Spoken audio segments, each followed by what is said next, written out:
Our family's been on this farm since about 1842. Our farm's at Cainton, which is just out of the Barossa Valley. We grow wool, and a lot of other people along this eastern Mount Lofty ranges also run merino sheep for wool production. Well, there's a suite of species that have declined across the entire southeastern Australia, and those species are things like brown tree creepers, diamond firetails, hooded robins, Jackie winters. There's a whole range of species that have undergone declines. In some areas, only 5 to 10% of the former extent of those systems left. We have noticed a decline in the number of birds in the area. There was a colony of diamond firetails up in the gully, and after the fire the trees were burnt out and he hasn't seen them there since. So yeah, we think it's really important to be able to provide the trees and focusing in on those gullies where we know that they live. The other thing that grazing does is it helps maintain access to the ground as well. So in some of the more productive systems like this, if you took grazing away, now that they're almost entirely dominated by exotic species, you'd probably have bearded oats and other things up to my waist. The Paddock Tree Project is targeting areas where ground foraging woodland bird species are already present in an effort to maintain and expand habitat for these species.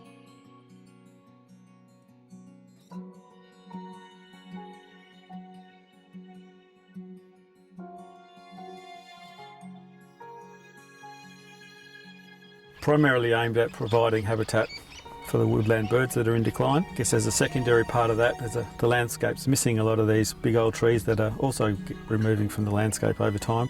My role in the Paddock Tree Project goes back to its beginnings, where we were interested in working in the grassy, low rainfall landscape of the eastern Mount Lofty ranges, starting to try and get our heads around what we might actually do in that landscape. So the project started in 2016, and at the time our project area extended from Strathalbyn up to north of Truro along the eastern side of the Mount Lofty ranges, and then more recently following the Cuddly Creek fires.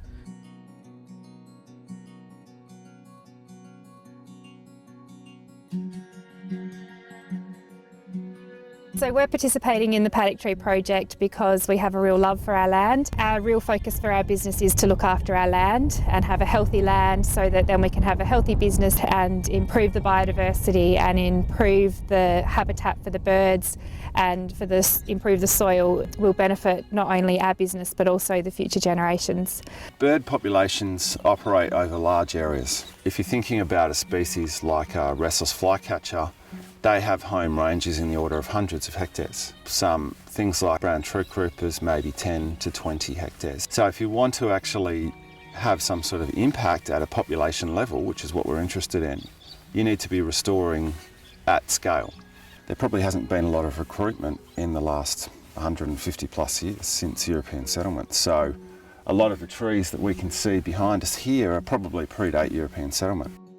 A lot of the species that are declining are ground foragers. Even the brown tree creeper, which is a tree creeper and spends a lot of its time foraging on bark, it also spends probably just as much time hopping around the ground. This unique model really is a win-win for farmers and the environment. It provides many benefits to grazers, improves soil health and provides critical habitat. We've got red gums, blue gums, pink gums. We've got a species of wattle, acacia, retinodes, lots and lots of she oaks because they're very much missing from the landscape, and a couple of species of box, the mallee box and peppermint box. The Paddock Tree Project has been fantastic because they've put trees back in the environment. We had a fire here a couple of years ago that went through the entire range and took out a lot of the trees, but also over the 100 years that our family have been farming here, the trees have just not regenerated. Having trees in our paddocks is great for our stock. It protects them from elements. Before we got this property, a lot of the land was cleared. To have this project and to bring these trees back into the paddocks and especially on our paddocks where it's not benefiting just us, it's also benefiting the wildlife. The program is a step forward for sustainable agriculture and critical for ensuring the next generation of paddock trees, as many are lost to fires and others are senescing with little to no natural regeneration. It also allows us to capture bird and vegetation data from vast areas within the eastern lofty ranges. We'll certainly look at continuing on further out into the hills. We think it's really important to keep going with what's here. We're going to be continually doing it It's not one thing that we just do this year and let's forget about it next year. Additional funding is needed to maintain and expand upon the amazing work that has already been done through the Paddock Tree Project.